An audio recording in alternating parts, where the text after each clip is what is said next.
Good morning, my learners. Welcome to my YouTube channel. I hope all of you are fine and safe.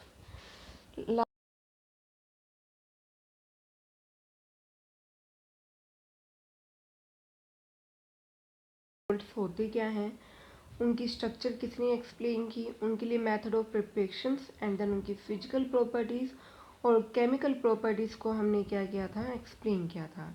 अगर किसी ने उन video को visit नहीं किया है तो उनके लिए जो लिंक है वो मैंने आपको अपने डिस्क्रिप्शन बॉक्स में दे दिया है। आप उस लिंक पे जाके उन वीडियोस को क्या कर सकते हो, विजिट कर सकते हो। और अगर किसी को कोई भी प्रॉब्लम हो तो आप वो मेरे से कंसर्न कर सकते हो। आज जो हम स्टार्ट करेंगे एक न्यू चैप्टर स्टार्ट करेंगे हम फिजिकल केमिस्ट्री के अंदर। ये चैप्टर हम शुरू करेंगे, that is the third law of thermodynamic. Third law of thermodynamic की हम स्टार्टिंग करेंगे। आप सब first law of thermodynamic, second law of thermodynamic पढ़ के आ चुके हो। फर्स्ट लॉ ऑफ थर्मोडाइनेमिक के अकॉर्डिंग हमने बताया है कि एनर्जी को ना तो हम क्रिएट कर सकते हैं और ना ही हम क्या कर सकते हैं, डिस्ट्रॉय कर सकते हैं। ये हम फर्स्ट लॉ के अकॉर्डिंग करके आए थे। सेकेंड लॉ ऑफ थर्मोडाइनेमिक के अकॉर्डिंग हमने एंट्रोपी को एक्सप्लेन किया था। As a function of entropy में हम क्या करते हैं, उसको एक्सप्लेन करते हैं। जो थर्ड लॉ ऑफ थर्मोडाइनेमिक है उसमें हम ये सब internal energy, work, heat, enthalpy, entropy ये हम सब डिस्कस कर चुके हैं फर्स्ट और सेकेंड लॉ के अंदर। थर्ड लॉ के अंदर हम क्या करते हैं, कुछ न्यू फंक्शंस की हमने क्या की है, स्टडी की है। और वो फंक्शंस होते हैं हमारे पास क्या, Gibbs function and work function. यहीं से हमने थर्ड लॉ ऑफ थर्मोडाइनमिक को क्या किया है, एक्सप्लेन किया है। और थर्ड लॉ ऑफ जो थर्मोडाइनमिक है वो भी एक्सप्लेन किया गया है as a function of entropy की फॉर्म में ही उसको एक्सप्लेन किया है by the use of Nernst heat theorem के अकॉर्डिंग। और उसके अकॉर्डिंग हमारे पास एंट्रोपी क्या होती है, जीरो टेम्परेचर पे क्या मिलती है, जीरो मिलती है। ये थर्ड लॉ ऑफ थर्मोडाइनमिक है। इसके अंदर कौन कौन से फंक्शंस इंक्लूड होते हैं, कैसे हमने इसको ड्राइव किया है,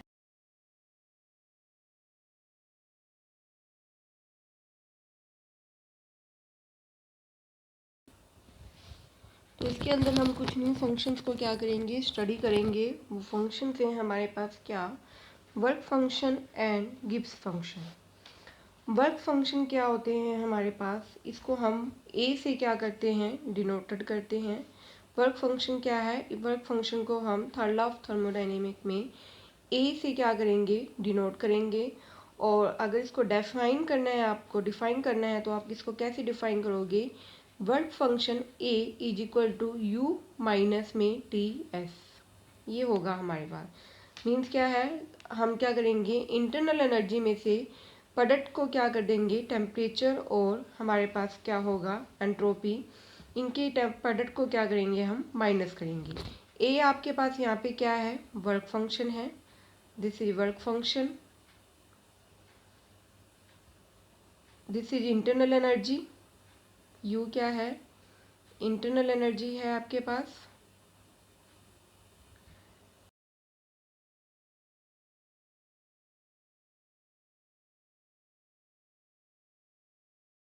बाय डेफिनेशन अगर आपको इसको एक्सप्लेन करना हो तो ए इज इक्वल टू क्या होगा, यू माइनस टी एस होगा। फर्स्ट लॉ और सेकेंड लॉ में आप सभी पढ़ चुके हो कि जो इंटरनल एनर्जी है और जो हमारे पास एंट्रोपी है क्या होते हैं, ये स्टेट फंक्शन होते हैं। डेफिनेशन सभी को समझ आ गई होगी कि ए क्या होता है, यू माइनस में टी एस के क्या होता है, इक्वल होता है। ये हमारे पास वर्क फंक्शन है। और आपको पता है कि जो इंटरनल एनर्जी है वो कैसा फंक्शन है, स्टेट फंक्शन है। ये आप सबको पता है कि स्टेट फंक्शन और पैथ फंक्शन क्या होते हैं। स्टेट फंक्शन जो इनिशियल और फाइनल स्टेट पे डिपेंड करते हैं, पैथ फंक्शन जो पैथ पे डिपेंड करेगी, कौन से पैथ से हमने क्या किया है, प्रोडक्ट को अचीव किया है। तो ये इंटरनल एनर्जी और जो एंट्रोपी है ये दोनों ही कैसे फंक्शन है, स्टेट फंक्शन है। तो जब इंटरनल एनर्जी और एंट्रोपी क्या है, स्टेट फंक्शन है, तो ऑटोमेटिकली जो वर्क फंक्शन होगा वो भी कैसा हो जाएगा, स्टेट फंक्शन में ही मिलेगा हमारे पास, क्योंकि इन दोनों के इक्वल है। तो जो वर्क फंक्शन है वो भी कैसा फंक्शन है आपके पास, स्टेट फंक्शन है। ये कैसा फंक्शन है आपका, स्टेट फंक्शन होगा हमारे पास। ओके, अंडरस्टूड, समझ आ गई ये बात सभी को। तो ए जो वर्क फंक्शन होता है वो कैसा है हमारे पास, स्टेट फंक्शन के इक्वल होता है। अगर आपको इसको क्या करना है, चेंज की फॉर्म में शो करना है, डेल्टा की फॉर्म में शो करना है, तो उसके लिए आप एक इनिशियल और फाइनल स्टेट कंसीडर करनी पड़ेगी। मान लो इनिशियल स्टेट आपके पास है क्या, इनिशियल स्टेट के लिए वर्क फंक्शन हो जाएगा A1 which is equal to होगा क्या, U1 माइनस में TS1, इसके इक्वल होगा A1 U1 माइनस में क्या होगा, TS1 होगा।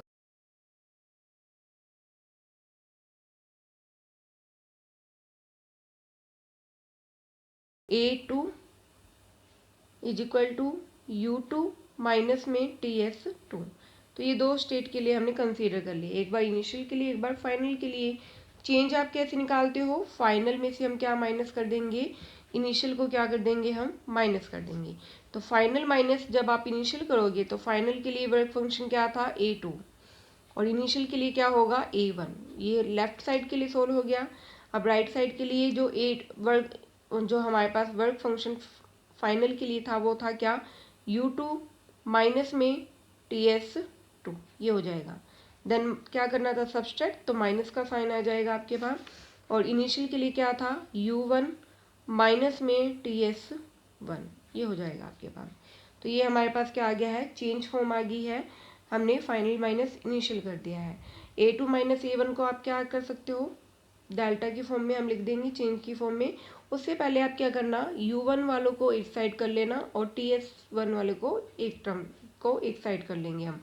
तो A2 minus A1, U2 minus U1 क्या की क्या है, माइनस, तो माइनस के U1, हमने U वाली टर्म को इस साइड रख लिया। इसी तरह माइनस का जो T है, पहले आप इसी तरीके से लिखना है इसको, माइनस का TS2, देन आपके पास क्या होगा, माइनस का, हमने क्या किया है, माइनस है हमारे पास, देन माइनस का TS2, देन फर्दर भी क्या है, बाहर माइनस है, बट आपको पता है अगर साइन बाहर क्या हो, माइनस का हो, तो अंदर वाले साइन चेंज हो जाएंगे। तो माइनस वाला क्या हो गया आपके पास, प्लस में हो जाएगा,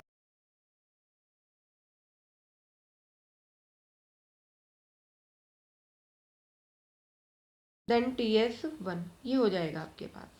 तो हमने इस तरीके से सारी जो टर्म्स हैं सेम वाली उनको एक साइड में करके लिख लिया है।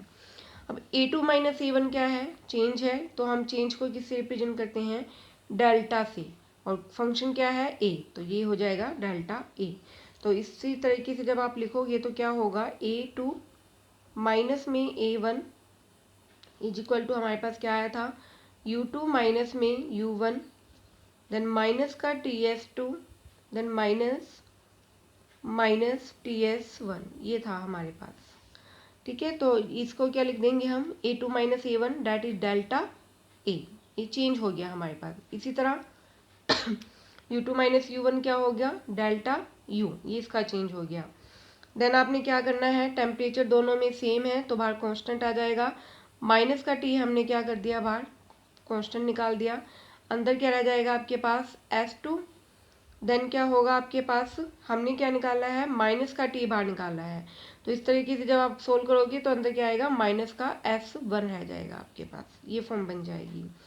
तो ये भी क्या हो जाएगा, डेल्टा U माइनस का T, तो कांस्टेंट S2 माइनस S1 क्या हो जाएगा, फिर से डेल्टा S। तो ये इस तरीके से इसकी क्या है, चेंज फॉर्म है वर्क फंक्शन की। सिंपल थी, A is equal to U minus TS, और ये क्या है, change form delta A is equal to delta U minus में T डेल्टा S, ये इसकी चेंज फॉर्म में है हमारे पास।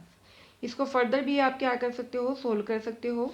आपको पता है डेल्टा एस क्या रिप्रेजेंट कर रहा है, चेंज इन एंट्रोपी, और चेंज इन एंट्रोपी किसके इक्वल होता है हमारे पास, आपने second law first law of thermodynamic में किया हुआ है कि जो चेंज ऑफ एंट्रोपी है डेल्टा एस, वो किसके इक्वल होता है, जितनी भी हम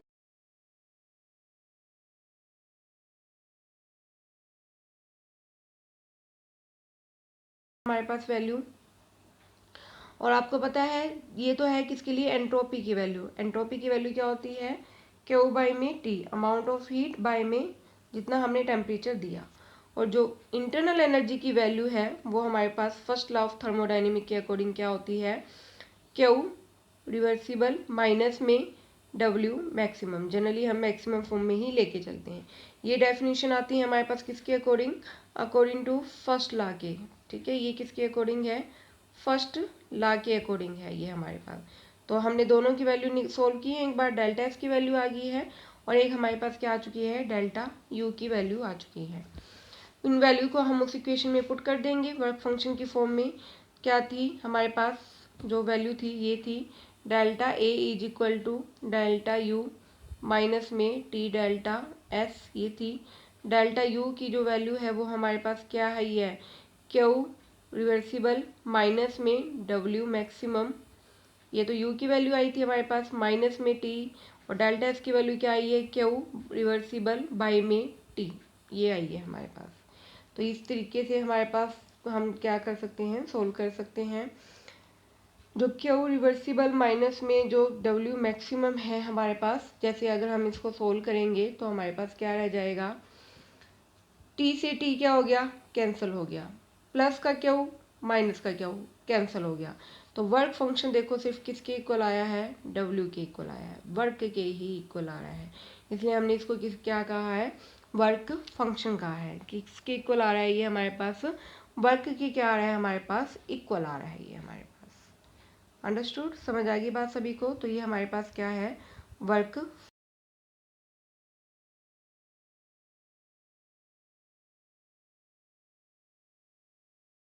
इक्वल होता है you minus T delta S के। चेंज की फॉर्म में भी हमने इसको क्या किया है, शो किया है। देन आप इसको नेक्स्ट जो हमारे पास है क्या, सेकंड जो फंक्शन है वो है हमारे पास क्या, गिब्स फंक्शन। गिब्स को हम डिनोट करते हैं किससे, जी से डिनोट करते हैं। और डिफाइन करने के लिए अगर आप बताना चाहो तो किसके इक्वल होगा, एच माइनस टी एस के, वो क्या होता है, इक्वल होता है। ये डेफिनेशन हो जाएगी उसकी। डिनोट किससे करते हैं, गिब्स फंक्शन को हम जी से क्या करते हैं, डिनोट करते हैं। और किसके इक्वल होता है वो, एच माइनस टी एस के क्या होता है हमारे पास, इक्वल होता है। फिर से अगर इसकी चेंज फॉर्म करनी हो तो आप इनिशियल और फाइनल के लिए कंसीडर कर सकते हो। इनिशियल के लिए क्या हो जाएगी, वन हो जाएगी, G one is equal to H one minus में टी एस वन। सेम इसी तरह फाइनल के लिए हमारे पास क्या हो जाएगी, G two is equal to क्या होगी, एच टू माइनस में टी एस टू, ये हो जाएगी हमारे पास, this is T S two. Change निकालना है तो फिर से फाइनल माइनस हम क्या कर देंगे, इनिशियल कर देंगे। तो हमारे पास क्या आ जाएगा, फाइनल माइनस हमने क्या करना है, इनिशियल करना है दोनों फॉर्म को। तो फाइनल थी जी टू लेफ्ट साइड में और इनिशियल थी जी वन राइट साइड में थी। फाइनल थी हमारे पास क्या, एच टू माइनस में टी एस टू, और इनिशियल थी हमारे पास क्या, एच वन माइनस में टी एस वन, यही हो जाएगा। फिर से हम सेम टर्म्स को एक तरफ लिख लेंगे, जी टू माइनस जी वन हो गया, एच टू और एच वन सेम टर्म्स हैं तो हमने इसको चेंज की फॉर्म लिख दिया, एच टू माइनस में एच वन। सेम इसी तरह इनको लिख देंगे हम, टी फिर से कांस्टेंट आ जाएगा और अंदर क्या रह जाएगा, एस टू माइनस में एस वन रह जाएगा, जैसे अभी हमने वर्क फंक्शन के लिए किया था। तो ये इसकी क्या,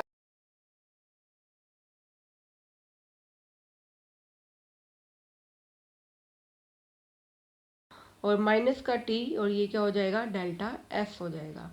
तो ये इसकी क्या है हमारे पास, चेंज फॉर्म आ चुकी है। ये है गिब्स फंक्शन के लिए। गिब्स फंक्शन के लिए जो हमारे पास चेंज फॉर्म आई है वो किसके इक्वल आई है, delta G is equal to delta H minus में टी डेल्टा एस, इसके इक्वल आई है। डेल्टा एस आपको फिर से पता है किसके इक्वल होता है, क्यू रिवर्सिबल बाय टी के क्या होता है, वो इक्वल होता है Gibbs function, sorry entropy. Entropy आपको पता ही है किसके इक्वल होती है, फिर से क्यू बाई टी के होगी। और जो एच है, एच यहाँ पे क्या रिप्रेजेंट कर रहा है हमारे पास, एंथाल्पी को रिप्रेजेंट कर रहा है अभी, ठीक है। ये क्या है हमारे पास, एंथाल्पी है। फिर से गिब्स फंक्शन भी कैसा फंक्शन होगा हमारे पास, स्टेट फंक्शन ही होगा हमारे पास। एच यहाँ पे क्या है हमारे पास, एंथाल्पी है।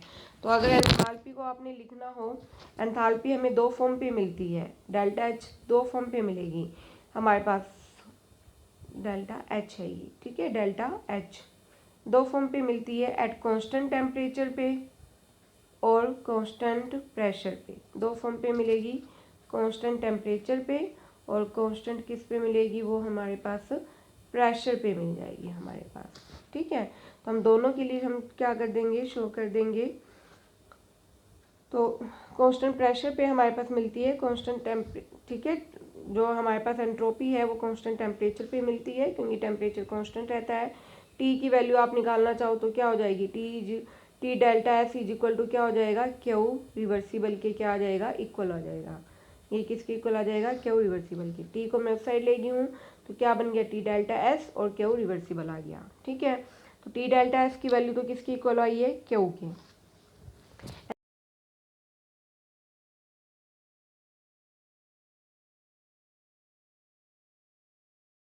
यू प्लस में पी डेल्टा वी के क्या होता है, वो इक्वल होता है।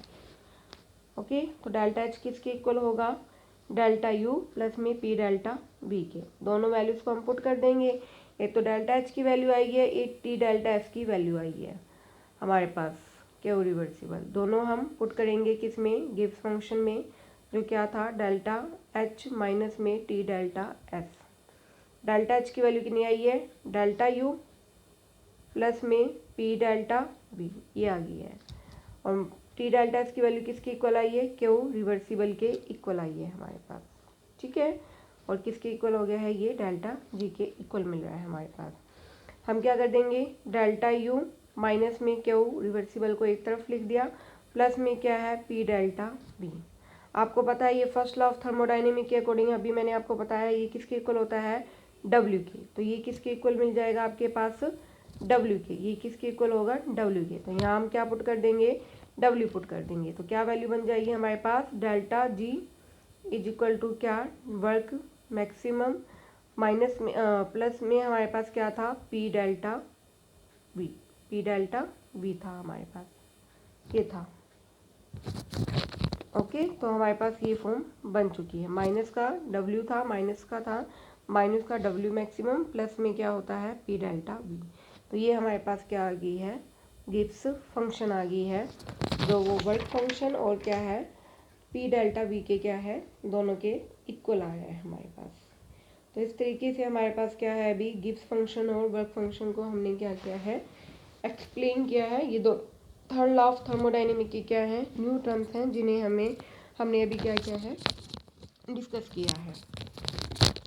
देन हम करेंगे क्या, हम इनकी वेरिएशन भी स्टडी करेंगे कि ये टेम्परेचर के साथ किस तरीके से वेरी करते हैं, प्रेशर के साथ किस तरीके से वेरी करते हैं। तो वन बाय वन हम सभी के लिए डिस्कस करेंगे।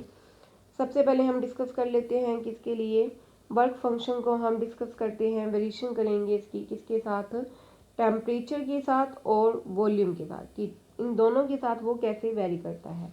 इसको हम पूरा मैथमेटिकली इक्वेशन बाय सोल्व करेंगे। इक्वेशन जो मैं आप लोगों को करवा रही हूँ वो आप लोग साथ साथ अपने नोटबुक साथ में लेके बैठिए, ताकि आपको इक्वेशन समझ आए कि हमने कौन सी वैल्यू कहाँ से कहाँ पुट की है, कौन सी इक्वेशन में पुट की है। तो इसलिए इक्वेशंस आपको साथ साथ सोल्व करनी बहुत ज़रूरी है। तो हम इसकी डेरिवेशन करते हैं। हमारे पास पता है कि जो वर्क फंक्शन है वो किसके इक्वल आया है, ए इज इक्वल टू किसके इक्वल आया है, यू माइनस टी एस के क्या आया है, इक्वल आया है। ये आपके पास वर्क फंक्शन था। इसको मैंने क्या कर दिया है, डिफ्रेंशिएट कर दिया है। इस इक्वेशन को मैंने क्या कर दिया है, डिफ्रेंशिएट कर दिया है कंप्लीट को। तो मैंने डिफ्रेंशिएट किया तो क्या बन जाएगा, D A is equal to क्या होगा, डी यू या कर्ली यू कह सकते हो आप।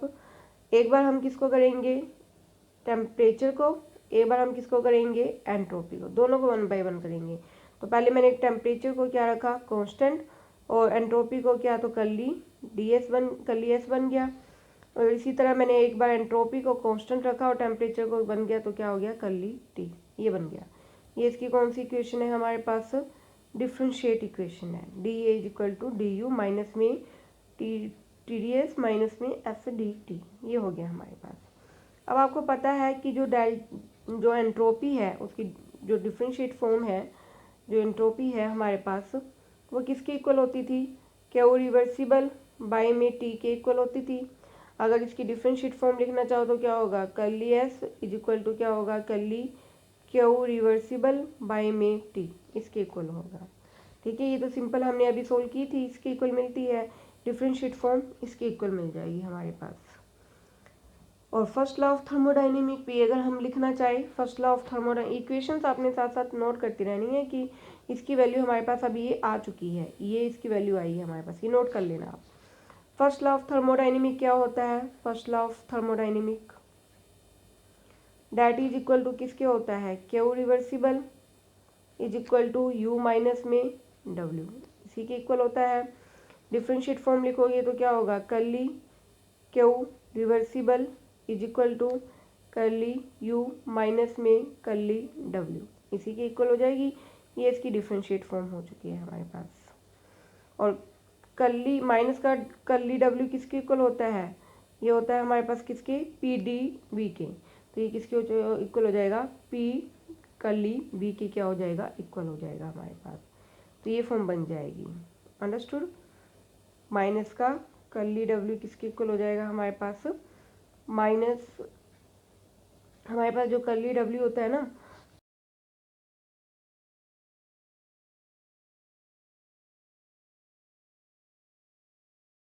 कर्ली डब्ल्यू की वैल्यू क्या होती है? माइनस एस के पी डी वी। तो यहाँ मैंने पुट किया, माइनस पहले था तो माइनस माइनस प्लस कर क्या हो गया हमारे पास? प्लस हो गया। तो क्या आ गया हमारे पास? फर्स्ट लॉ डिफरेंशिएट फॉर्म में किसके इक्वल आ गया? Curly Q is equal to curly U plus में पी कर्ली वी के इक्वल आ चुका है। अब हम क्या करेंगे?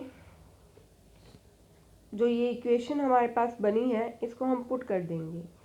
ठीक है, किस फॉर्म में? इस वाली में। डी एस की थी ना ये वैल्यू हमारे पास, तो जो ये क्यू की वैल्यू आई है, ये सारी किसकी वैल्यू आई है? कर्ली क्यू की। तो इस कर्ली क्यू की सारी वैल्यू को मैं क्या कर दूंगी? ये इक्वेशन मान लो 2 है और ये इक्वेशन मान लो 1 है।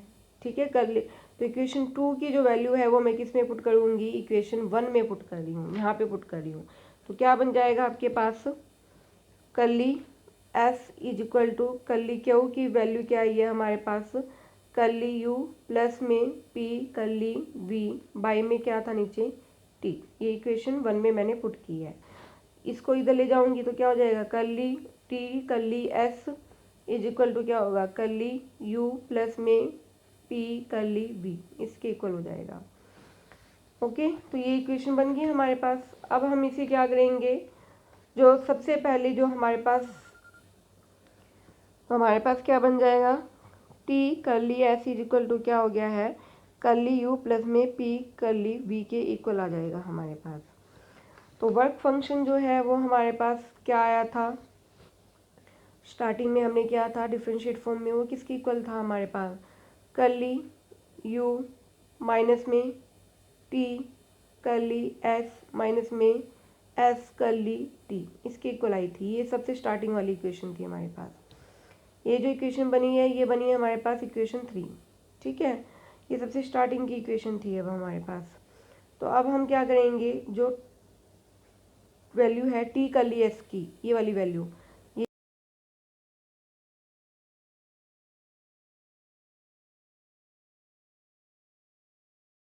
ए is equal to curly U minus में टी कर्ली एस की वैल्यू क्या आई है? माइनस का कर्ली यू प्लस में पी कर्ली वी माइनस में एस कर्ली टी, ये आ गई है। प्लस का डी यू माइनस का डी यू क्या हो गया? कैंसिल। तो इक्वेशन सिर्फ किसके इक्वल आएगी? पी कर्ली वी माइनस में एस कर्ली टी की क्या आ गई है? इक्वल आ गई है हमारे पास। अंडरस्टूड? समझ आ गई है बात सभी को? तो इसकी क्या हो जाएगी हमारे पास? इक्वल हो जाएगी। अब सॉरी मैंने यहाँ पे प्लस लिख दिया है, यहाँ पे माइनस का साइन आएगा क्योंकि माइनस है ना, तो प्लस वाला साइन क्या हो जाएगा? माइनस। तो यहाँ पे क्या आएगा? माइनस का पी कर्ली वी माइनस में S D T S curly T की क्या आ जाएगा? इक्वल आ जाएगा। तो डी ए की जो वैल्यू है, जो कर्ली ए की जो वैल्यू है हमारे पास, वो किसके इक्वल आ चुकी है हमारे पास? माइनस के S curly T minus K P curly we की क्या आ गई है? इक्वल आ गई है। अब हमने वेरिएशन किसके साथ करनी है? एक बार टेम्परेचर के साथ, एक बार वॉल्यूम के साथ। तो एक बार मैंने क्या किया है? कांस्टेंट कर दिया है किसको? टेम्परेचर को। ठीक है, एक बार मैंने क्या किया है? एट कांस्टेंट टेम्परेचर पे निकालेंगे। तो वॉल्यूम के साथ वेरी करेगा फिर, क्योंकि टेम्परेचर कांस्टेंट है तो ये सारी टर्म क्या हो जाएगी? जीरो, कांस्टेंट हो जाएगी। तो सिर्फ किसके इक्वल आ जाएगा? कर्ली ए किसके इक्वल हो जाएगा? Minus K P curly V के इक्वल आ जाएगा। आप इसको लिखना चाहो तो माइनस के curly A P curly V volume के साथ निकालना है हमने, कर्ली वी के इक्वल आ जाएगा एट कांस्टेंट टी पे is equal to minus K P. तो अगर आपका वर्क फंक्शन कांस्टेंट टेम्परेचर पे पूछा जाए तो किसके इक्वल होगा? माइनस के पी के इक्वल हो जाएगा हमारे पास। ओके, माइनस के पी के इक्वल मिलेगा हमारे पास।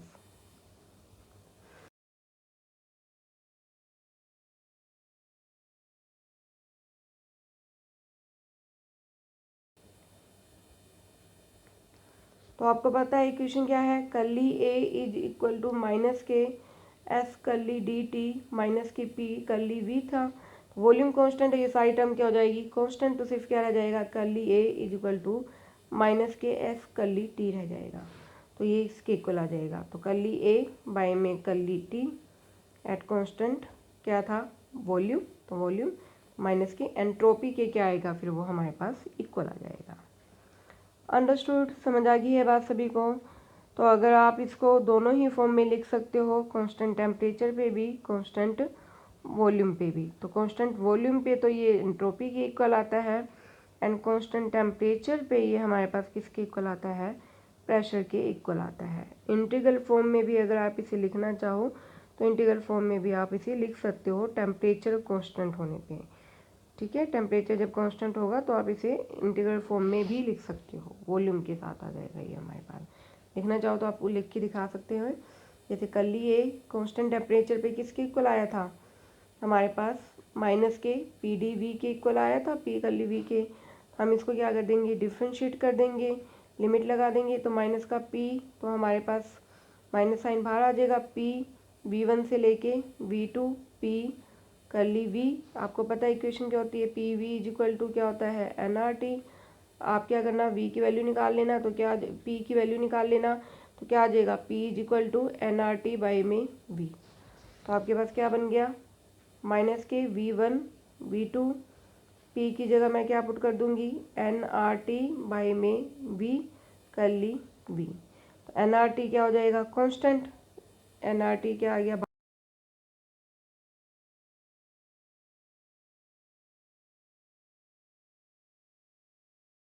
लिमिट लगाओगे तो क्या हो जाएगी V2 बाई में V1 के इक्वल आ जाएगी। तो इस तरीके से आप क्या कर सकते हो, इसकी वेरिएशन शो कर सकते हो किसके साथ, टेम्परेचर के साथ भी और वॉल्यूम के साथ भी। कांस्टेंट टेम्परेचर पे ये प्रेशर के इक्वल आएगा और वॉल्यूम पे ये हमारे पास एंट्रोपी के इक्वल आता है। तो ये हमारे पास क्या थी, गिब्स फंक्शन और वर्क फंक्शन, और वर्क फंक्शन की अभी हमने टेम्परेचर और वॉल्यूम के साथ रिलेशनशिप किया है। तो इतना आप सभी ने पढ़ना है, समझना है। अगर किसी को कोई भी इक्वेशन सॉल्व करने में कोई भी प्रॉब्लम लगे तो आप मेरे से कंसर्न कर सकते हो। लिंक आपके पास मैंने डिस्क्रिप्शन बॉक्स में दिया हुआ है, तो आप वहाँ पे कमेंटिंग भी कर सकते हो। Thank you.